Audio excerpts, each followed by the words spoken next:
Praise God. 10 minutes ang aking allotted time to teach the statement of faith. So, nung nakaraan po, tapos na po natin ang topic about our first statement of faith, kung saan ito ay tungkol sa Word of God or the Bible. And then pangalawa po, ito ay continuation pa rin ng second statement of faith natin, which is the doctrine of God. No? At nung nakaraan, ating napag-aralan po ang tungkol sa mga attributes ng Diyos. No? So, bilang pagpapatuloy, dapat ngayon ituturo ko sana ay ang tungkol sa doktrina ng Holy Trinity. Kaso lang, kailangan muna natin pag-uusapan o pag-aaralan at nais ko rin i-impart sa inyo ang tungkol sa pagka-Diyos ni Jesus Christ. No, actually, this is in our statement of faith number 3. No, sabi nga doon sa statement of faith number 3 natin, we believe Jesus Christ was God, manifested in the flesh, no, true God and true man, conceived by the Holy Spirit and born to Virgin Mary. Ito yung sa statement of faith natin. Para babalik tayo doon, pagkatapos nito, babalik tayo doon sa Trinity. Gusto ko lang i-establish sa inyo na talagang maliwanag sa inyo, hindi kayo magkaroon ng doubt na si Jesus Christ talaga ay totoong Diyos. Amen. Sino may doubt na si Jesus Christ, ang pagka-Diyos ni Jesus Christ? Buo na ba talaga yung paniwala niyo? Kasi dito, lalo na nandito tayo sa lugar na ito. Baka mamaya may nagbahagi sa inyo na nagsabi na hindi naman talaga Diyos si Kristo. Diba? So ano yung may isasagot natin? Ngayon, ibibigay ko sa inyo ang mga proof, mga biblical text na kung saan ipinapakita na si Jesus Christ talaga ay Diyos. Amen? Naniwala ba kayo na si Jesus Christ ay totoong Diyos? Amen. Na nagkatawang tao? Amen. He is a true God. No? Amen. Dalawang nature niya, true God and true man. Siya ang Diyos na bumaba, nagkatawang tao. Hindi siya nagkatawang hayop, no? O sa iba pa naman. No? So, ito yung mga text o na magpapakita ng proof that Jesus was God. Okay, number 1, in Matthew chapter 1, verse 23. Ito po yung prophecy doon sa book of Isaiah, di ba? Sabi doon, behold, the virgin shall conceive and bear a son, and he shall call his name Emmanuel. Anong ibig sabihin ng Emmanuel? Na ipipreach ko na po tutong nung Christmas. Ano nga yan? God is with us. So, ibig sabihin si Jesus Christ bumaba dito sa lupa, nagkatawang tao, at naging kasama natin. Amen? Amen. Jesus is God, so when He takes on human flesh and comes to earth, God is in fact with us. Okay, bilisan ko lang ha, kasi 10 minutes. Ibibigay ko rin ito sa inyo mamaya, i-share ko sa group para basahin nyo. Pangalawa po, in Mark chapter 2 verse 5 to 7, ito po yun, no? When Jesus saw their faith, He said to the paralytic, no? Yung may sakit, sabi niya doon, son, your sin are forgiven. Tapos nakita ngayon ng mga skribo, no? Mga parisiyo, no? Ito. Now, skribo, sabi ng mga skribo. Now, some of the scribes were sitting there, questioning in their heart. No, nagkaroon ng katanungan. Bakit? Sabi nga doon, why does this act ng blasphemy si Jesus Christ? Sabi niya, he is blaspheming. Oh, tapos, who can forgive sins but God alone? Sabi niya, di ba ang Diyos lamang ang bigay ng kapatawaran sa kasalanan ng tao? Oh, sabi nila. So, dito makikita na si Jesus Christ has the authority to forgive sin because He is what? He is God. Kaya nga, nagsabi niya, your sin is forgiven. So may authority siya kasi siya ay Diyos. Okay? So ito nga sabi to answer the scribe's question, no one can forgive all of person's sins except God. Okay. So the reader is left for decision. It's para sa atin, no? Decision. Is Jesus committed blasphemy? Hindi. Hindi siya nag-commit ng blasphemy because He is God. Amen? Okay. Pangatlo. O doon sa Book of John, Book of John, sinabi doon, in the beginning was the Word, and the Word was with God, and the Word was God. In the beginning was the Word. Salita. At ang salita, ang berbo, ay nasa Diyos. Diba? At ang salita nito ay Diyos mismo. Diba? So, ito yung sinabi ng si John na nagsimula na magsalita ng tungkol sa Word. Okay? At pinakita niya dito na nag-refer siya doon sa Genesis chapter 1 verse 1 na kung saan ito yung simula in the beginning, no? And the Word was with God and the Word was God. Ito yung sinagot niya na nagpapatunay na talagang ang tinutukoy ni Mark, ni John dito ay si Jesus Christ. Sabi doon sa John chapter 1 verse 14, sabi niya doon, and the Word became flesh. At ang salitang ito ay naging katawang tao, no? Became flesh, and He dwelt among us, and we have seen His glory. Ang tinutukoy niya dito si Jesus Christ, ni John, kasama nila noon. No? Na nakita nila ang kapangyarihan, kaluwalhatian, no? Taglay ni Jesus Christ. Okay? Pang-apat na proof sa John 5 verse 18. Sabi doon, no? This was why the Jews were seeking all the more to kill Him, because not only was He breaking the Sabbath, but He was even calling God His own Father. No? Making Himself equal with God. Kita mo? Yung mga Jew at that time,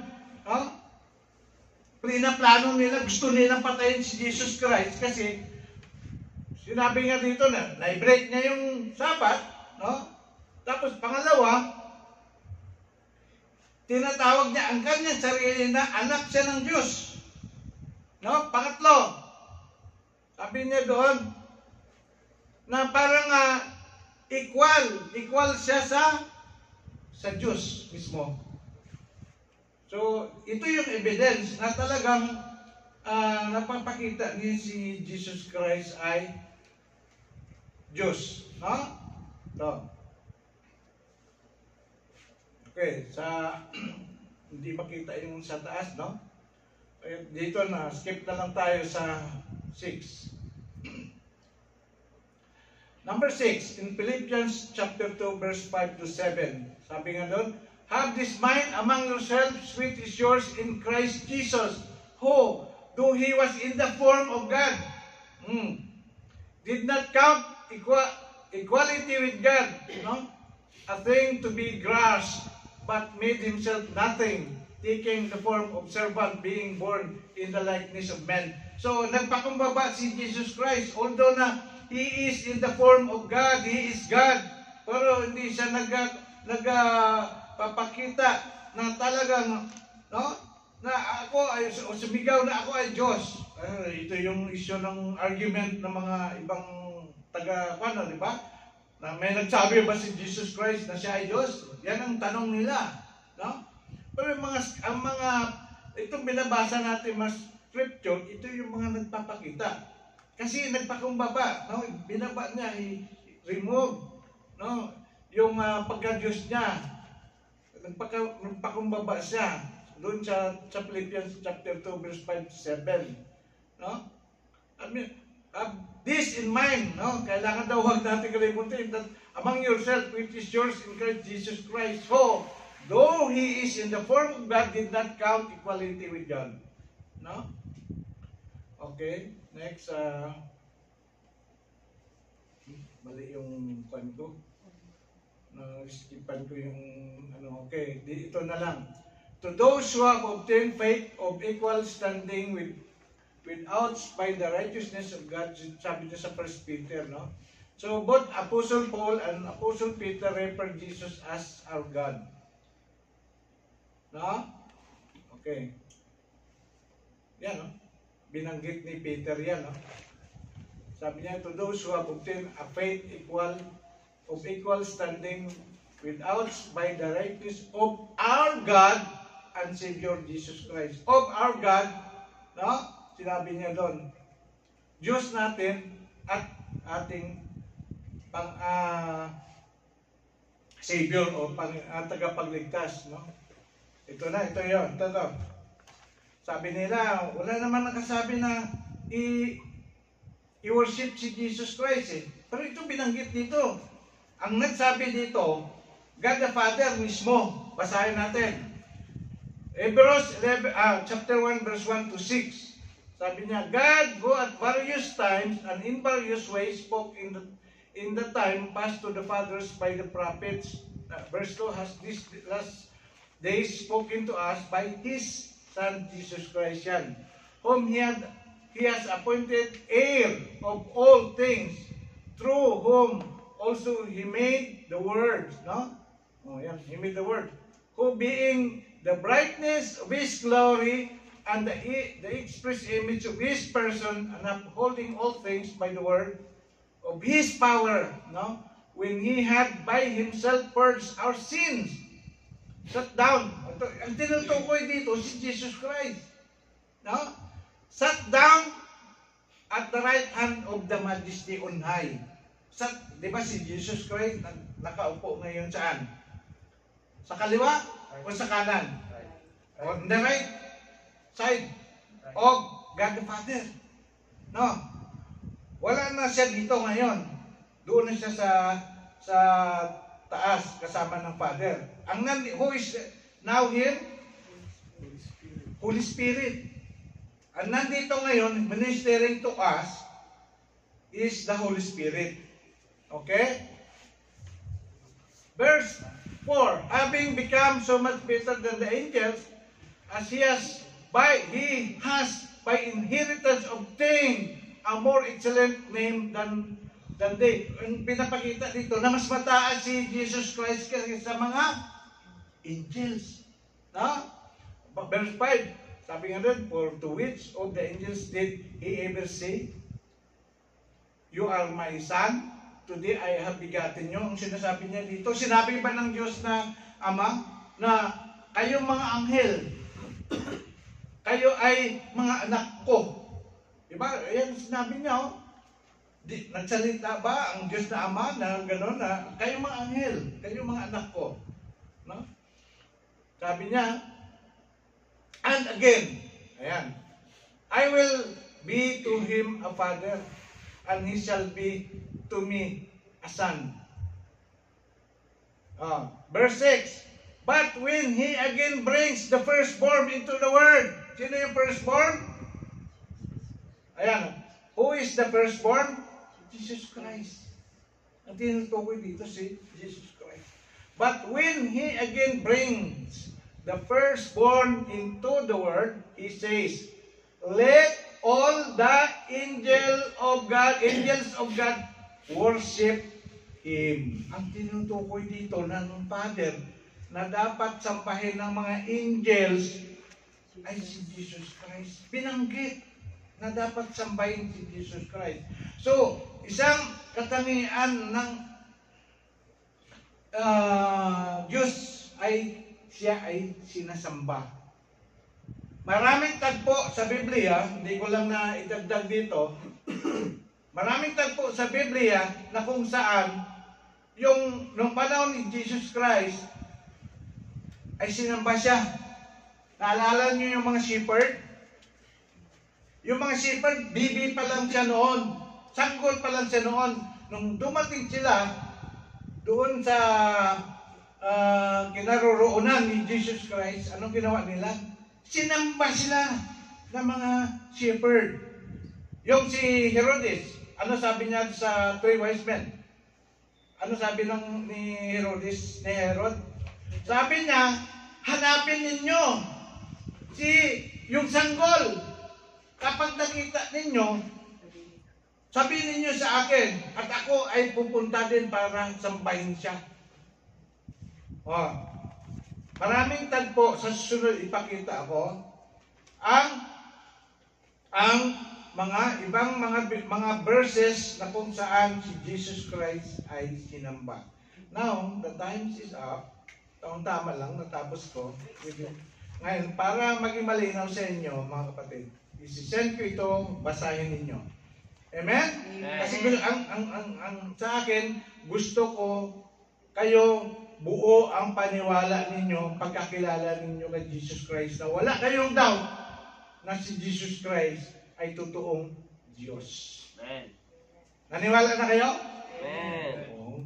Sabihin nyo, pag may tanong kayo, lapit kayo sa akin, sasagutin ko kayo at ipaliwanag ko sa inyo ng the best, according to the best of my knowledge and ability, with the help of God, yung mga tanong. Ayun, gusto ko, may nagtatanong mga kapatid. So hanggang dito na lang po. Maraming salamat Panginoon sa short teaching na yung pina-impart sa iyong mga anak. Sinisilyuhan ko ito, O God, ng banal na dugo ng aming Panginoong Isus, na ito'y matatandaan po, pag-equip ang mga anak mo, Panginoon, pagdating dito sa aming paniwala na si Jesus Christ talaga, Panginoon, ay Diyos na nagkatawang tao.